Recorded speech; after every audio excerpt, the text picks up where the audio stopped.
We are back right on time. Thank you for the music, Eli. Thank you for listening. You are listening to Live from the Heartland on the corner of Lunt and Glenwood every Saturday morning. We sit up here and talk to people doing things that matter and that you want to know about. Right now, we have, again, a couple of dear friends and longtime activists, longtime Heartland supporters, eating a lot of food here. Oh, yeah. Keep us in line. It's true, it's true. Welcome Dan McNeil and Michael McCarty. Hey! Ha ha ha! Yeah, even though you talk loud, Michael, you got to talk into the mic, baby. All right, so we've got poets and storytellers and athletes, etc. in these two young men. Black Panther Party guys. And Black Panther, yes. We end every show, you know, with power to the people. So hey, let's say power to the people. Dan, what are you up to? Well, you know, I'm at Family Matters with the Young Men's Program, and so there's a lot going on there. Just briefly, we're doing some things that I think are really need to be shared and let people know what's going on. We have a post-secondary readiness program. Post-secondary what? A post-secondary readiness initiative program, and that's basically helping young people to target their academic goals and to achieve those goals. And as you know, in the north of Howard area, there's a lot of young black men who have a lot of abilities and need the support to get the the scholarships filled out, the academic support, the parental support. So we're working with that, helping them to set their goals. We have a tutoring program at Family Matters. We have a Family Connections that's doing some community involvement. Of course, I'm director of the Young Men's Program, and we've been working on a arts and business initiative. We've done plays, we've done films, we've done poetry, we've done drumming. And as a matter of fact, this next week at the Artists of the Wall Festival, the young men of Family Matters will be doing a open up for the Artists of the Wall Festival. So those are the things that are going on. Anybody interested in what Family Matters is doing can go online and get Family Matters at FamilyMattersChicago.org. And great work there. Really great work. And it's a lot more. I just kind of did a brief introduction to it. So one of the things the young men are doing also is a T-shirts called Eclipse the Violence. We've been really trying to promote an awareness of the violence and how to minimize violence and the idea of peace eclipsing violence. So I wanted to either share one of the poems that a poem that I wrote for the Heartland Journal, which hopefully will come out again someday. It's been 6 years. So I had a poem I wanted to do, which addresses what we were talking about earlier about racism. And we also have a poem called Breaking the Rhythm of Violence. So which ones do you think would be most appropriate? You pick it, Dan. Okay. Yeah, whatever you... Okay, well, for time's sake, and because I just heard on the news about, you know, there's been it's something about the summer months when it gets warm, there seems to be this violence. So one of the things that we've done is done plays about eclipse the violence, and this poem is part of that production, part of that play. So I like to read called Breaking the Rhythms of Violence. Okay, Dan McNeil, here he comes. Living in rhythm and rhythm and living. Living in rhythm and rhythm and living. Living in rhythm and rhythm and living. Rhythm, rhythm, rhythm. Rhythm is the soul and source of order, pulsating even in the heart of chaos. It is the natural refinement and higher octave of organization. Rhythm is a pattern with purpose. It is devotion in motion, an anchor in a sea of activity. It is not GE, but rhythm that brings good things to life. It is not a Coke, but rhythm that things go better with. Oh, yeah. Rhythm has graced my existence, measured my movements, and eased the steps of my struggle. And it is I who possess rhythm, even as it possesses me. It is in my walk and in my talk, you know, yeah. It is in my loving and living. It is in my blood and ancestry. Rhythm is a part of the history and mystery of me. So it is I, and thus it is us, rhythm's heirs to its treasures that must with a deeper knowing break this rhythm of violence. Thus it is us who must kill the killings, reverse the current EVIL to the flow of LIVE, and let live. Silence this chorus of grief. Release the singing birds of harmony from the mouth of peace. Halt this crazy cadence. Halt this crazy cadence. Halt this crazy cadence of kids death march on our youth. Kids hip-hopping to the cacophony of gunshots, dancing not to the light steps of a hope-filled future, but limping to the beat of the beat down, missing the very beat of their childhood while dancing the discord dance of the demise. Break this rhythm of violence, this rhythm of blood flowing over broken glass, crippled dreams and shattered possibilities, this rhythm of screaming blue lights and silver blades flashing through black nights, this rhythm of mothers' tears and jailhouse jeers, of crutches on stairs and the clanging of wheelchairs, this rhythm of coffins eased to earth and the shoveling of dirt, this rhythm of names not called, balls not bounced, friends not found, smiles not seen, laughs not heard, hugs not felt, time not spent, love not made. Break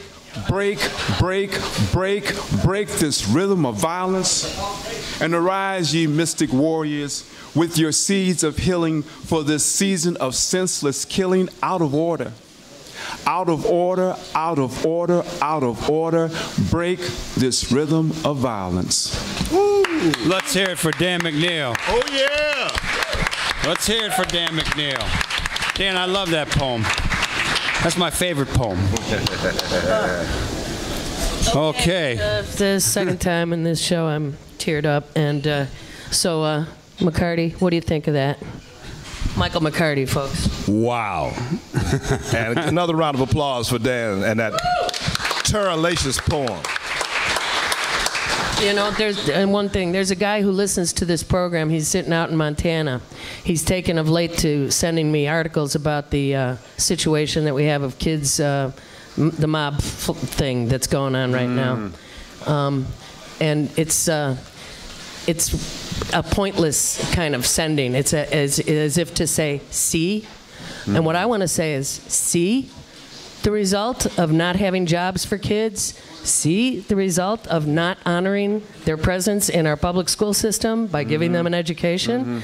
See what happens when you don't acknowledge racism as the bedrock of our society? So thank you so much. Was that written by you or by the kids? That was written by me, and we recently did a play at St. Luke's up in Evanston, who's been a great supporter of Family Matters.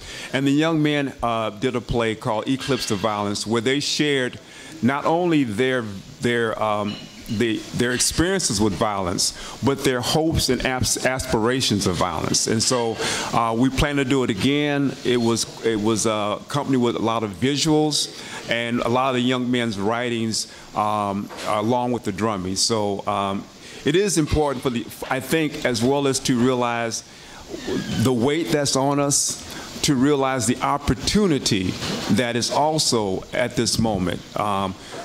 We're in such a pivotal point, I think, of history right now, as a planet, as a nation. And there's an abundance. It is time for each of us, and this is what the young men have shared with me, it's time for each of us to find our purpose in our healing and find our healing in our purpose. And whatever we're about, whoever you are, one of the things we're doing at Family Matters now is we believe that each of us has a God-given gift and talent. And if you can discover your gift and share that gift with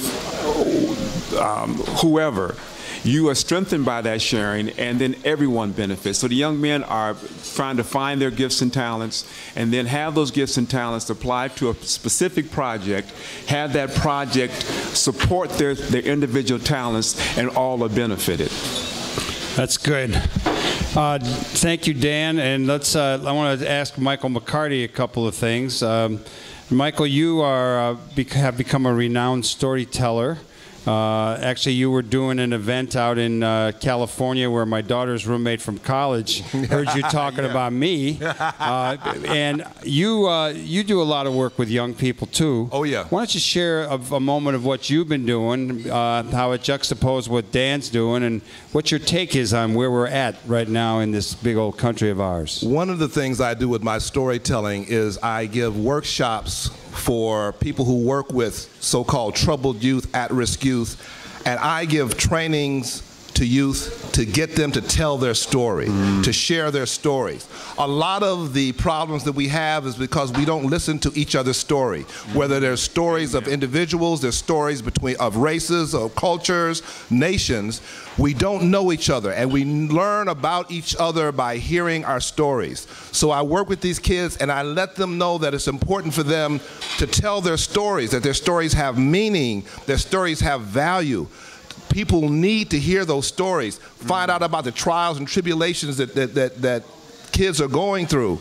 I had a kid in one of my workshops.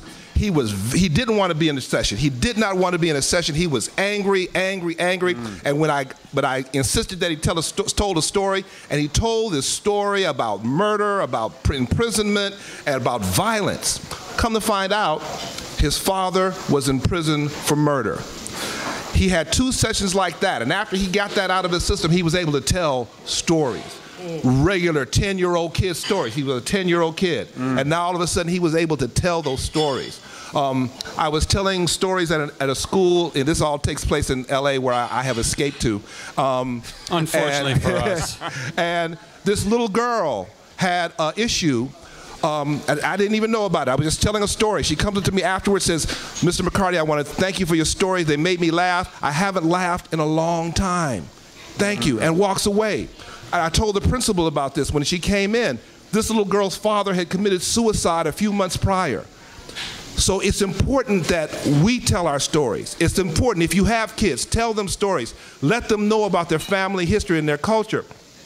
Encourage them to express themselves through poetry, through storytelling, through art, painting, whatever it is. Let them get it out, because those are all important things for us and as human beings. Wow, I love having you guys up here, especially together. Hey! I mean, there's handsomeness happening. If you go to here. youtube.com/heartlandmedia, you will see earlier editions of this show, and I think if you put in the name Dan McNeil and Michael McCarty, you will find earlier editions when they've both been on the show, and there's some good ones. And we'll have this one up in a couple weeks, thanks to Dan Kugler behind the camera over there. So this is the thing. We don't have that much time, unfortunately. You got 3 minutes. Oh, we got 3 or 4 minutes. You know, when Eileen was up here talking about the race against hate and our history, we have a lot of issues, you know, facing us as a nation. The economy just took another hit this week, at least reportedly. Those of us down on the ground know the hitting hasn't stopped for a while. Yeah, but we're tough. And I was with some folks the other night who, you know, absolutely will plan on voting for Obama again. And the senior black correspondent on the Jon Stewart's show said, yeah, I think Obama will lose some of the 96% black vote that he got, maybe 94. How much of what is going on right now in a nationwide way, when you talk with kids, how much are they still uplifted by the presence of President Barack Obama? How much do they still look to him for, you know, inspiration, motivation? I think one thing that has been maybe not fully publicized is the tremendous impact on the self-image that having a black president has for our young men. one of the problems I think we have with our youth today, particularly youth of color, is their lack of self-esteem or not seeing adequate role models. And I think that fact that we have a black president who is so articulate, who shows skills beyond the court, you know, shows skills beyond being the tough guy, I think it is psychologically such a powerful experience for us as a nation. And you know, initially, I wasn't going to vote for Obama. I was going to go for Hillary. I'm a black man who likes to vote his consciousness, who likes to move where I think the person's ideology or philosophy fits mine. And we've had a few arguments, Dan and after I saw the potential of this man, I think given the complexity of the situation that we're dealing with, given the how much lack of help Obama has, what he's working with and what he's working against, I think personally he has done a tremendous job. When I think of the other possibilities of who would be in office, if we were having to deal with these issues, and I don't mean to badmouth the other candidate, John McCain, but can you imagine where we would be if we didn't have this kind of leadership, this kind of steadfastness? Mike, what's your take on this? Yeah. Obama, I wouldn't want his job. My mother used to tell me I could be president if I wanted to be, and I wouldn't want his job because you got to put up with all kinds of nonsense from all kinds of people, and including people who are supposed to be your friends. That's right, because we on his case too. Yeah, but the thing about it is, it shows the possibilities that things are possible. I mean, because my mother told me I could be president, and I believed her. But in the back of my mind, I had to be saying, well, yeah, right. But now there are possibilities. And I want to say one more thing, because I know we're running out of time, about people, young people, anybody who's trying to figure out what they want to do in life. Tell you this. 10 things. Make a list of 10 things that you like to do on a day-to-day basis. See how you can make a living, a career, a profession out of doing some combination of those 10 things. That's how I became a storyteller. That's how you can be whatever the heaven you wants to be. And that's the all right, end and we of want that. to thank everybody for tuning in to Live from the Heartland. There is a great concert tomorrow night at the Red Line Tap. Malcolm Holcomb is going to be here. I'll be out at the No Exit Cafe tomorrow morning serving coffee for the farmers market. The Glenwood Avenue Sunday Market. And we will be back here next Saturday, as we are every Saturday morning. And we encourage you to do good in the world. The world needs all the good that you do. This is Michael James. Katie and Hogan. We are saying power to the people. Power to the people. And thanks to everyone who made this show possible. Over and out. Oh, yeah. You ready?